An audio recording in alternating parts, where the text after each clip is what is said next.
If you want to check on it, you can go in and see if they really accessed it, how many times they entered the first unit, when they entered, when they exited. All the details are right here. But if you activated it, you need to do it. And I'll show you how to generate the report for it right now. Okay? Just remind me to show you how to pull up the report, tracking the number of views. Got it? After that, once you've chosen to track the number of views, then I can see the students who entered the first unit, how much did they enter, and all that stuff. Okay, here, if you want the first unit to appear at a certain time and disappear at another time, I think that's not suitable for the content or the educational material. That's more suitable for assignments, suitable for exercises. As for the content, I want it to be available throughout the semester so it doesn't get lost. That's if you want the content to show up at a specific time and then disappear at another time. As for the content, because I want the content to be present throughout semester, there is no army that grows. This is if you want the content to appear at a certain time and disappear at another time. All right, then I scroll down, pay attention with me.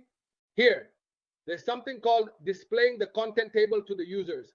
Of course, I'll show it. There's something called the tiered view, and it's important. The tiered view is neither mixed nor numbered. So I'm going to tell him, honestly, we're going to assign numbers to it. We're going to assign the points with numbers. All right, okay. After that, I fixed everything for him. What does this relate to, guys? It relates to the module and not the folders. This is the module and not the folders. This is the module. After I fixed everything, I say send.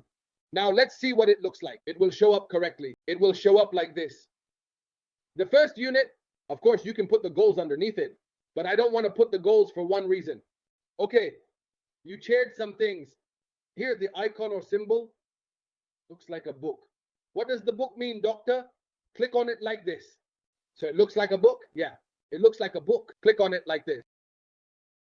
Yeah, it opened the book for you. But there's nothing, you haven't put anything yet? Yeah, here. We can start putting in the first unit's elements or points. The first element or part we can put is something new called an element. So the elements or points of the first unit. The first element or the first part we can put is something new called an element. The element refers to if you want to put a disliked material or content that appears directly to the student on the page, okay? Because it differs from a file. Hateful material or content is displayed directly to the student on the page, okay? Because it differs from a file. I know the difference between the two in reality. So an element means you want to set goals for it. But you see these goals in a disliked way. So you see it right away on the page. So let's see. I can tell him it's an element, and this element is the goals or objectives of the first unit. The objectives of the first unit. Okay? So, for the objectives of the first unit, to not waste time, I can go get them from Word like this. I'll get it from Word. I'll get the objectives for this unit. Let's assume these are the objectives. I'll go here and put the objectives right here. Here it is. Of course, if you want to add the image, we'll learn how to insert the image. Here are the objectives image. All right, that's the objectives done. Here is the image of the objectives. All right, that's the objectives done. Of course, if you scroll down the table, there's no problem. You can drag the table down or you can move it up. There's no issue with that. Just make it a bit bigger. Or you can move this up. There's no problem with that. Make it a bit bigger. Grow up a little so you can work. This is the editor's fault. The editor is here. What annoys me about the English part is that it says it's working fine. So, to make things easier for myself and not waste time, I arranged it, put the objectives, clicked here, and hit send. All right. I placed these objectives under the word element. Now look at how the arrangement is for the first unit. So, open the book and put the first thing in it, which is the objectives of the unit. Okay? After the objectives of the unit, you can put the unit's notes. Your notes are telling me F, not PowerPoint, okay? Okay, I'll learn from him. Like Doctor said, here the element is something I can read. As soon as I click on objectives, something comes up for me to read right here.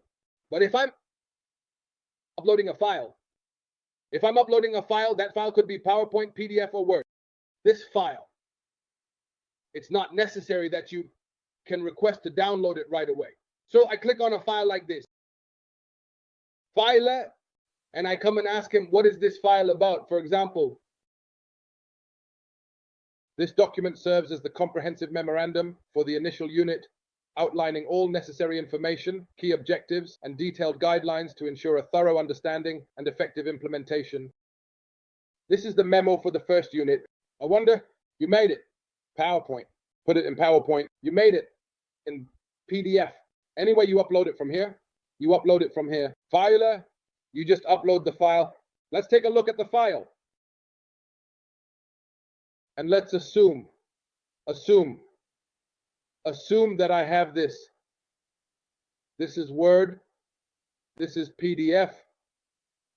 I wonder if I have the first unit, or let's see something like PowerPoint. Look at something PowerPoint. Let's assume this is it. Let's assume this is it. This is the file, the first unit. They clicked on it twice. It comes to me here.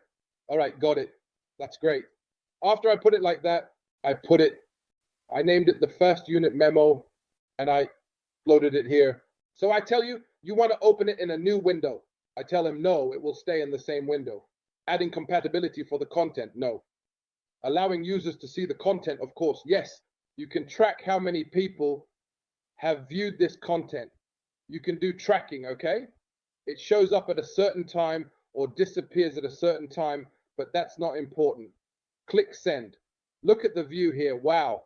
Now look, guys, the student right now, when they come to the lessons, they meet the first unit. What do? They click on the first unit and they see the first unit like this. Pay attention. These are the objectives of the unit. And then what? The second point is the memo for the first unit. Pay attention. I'm here because this is the process of evolution. There's an arrow up here. This arrow, if you want, changes the position of the table of contents down here, like this, in this way. So you look at the first unit like this. The objectives of the first unit like this, the objectives of the first unit, and then the second point, what number? Point 2. The memo for the first unit and the memo for the first unit. Hey, this is the memo for the first unit.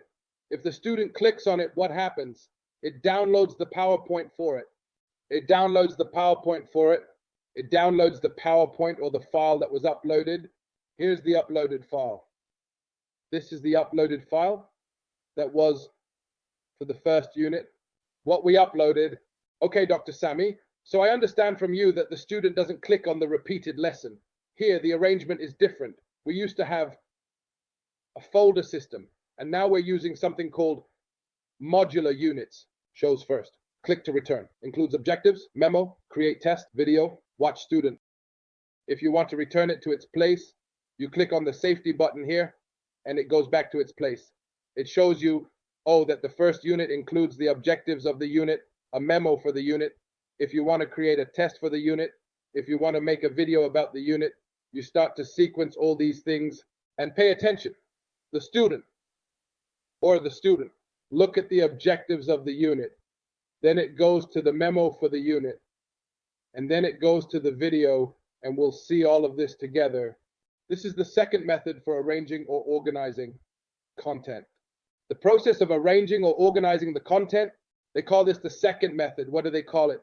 They call it modular units, or they call it the modular unit. This is what they call the modular unit. The modular unit, they call this the modular unit. You're arranging it in a way, okay, there wasn't the first method here, no. This was called folders, content folders. I organized the educational material in the form of folders. Every folder that the student enters contains all the content or educational material related to the unit.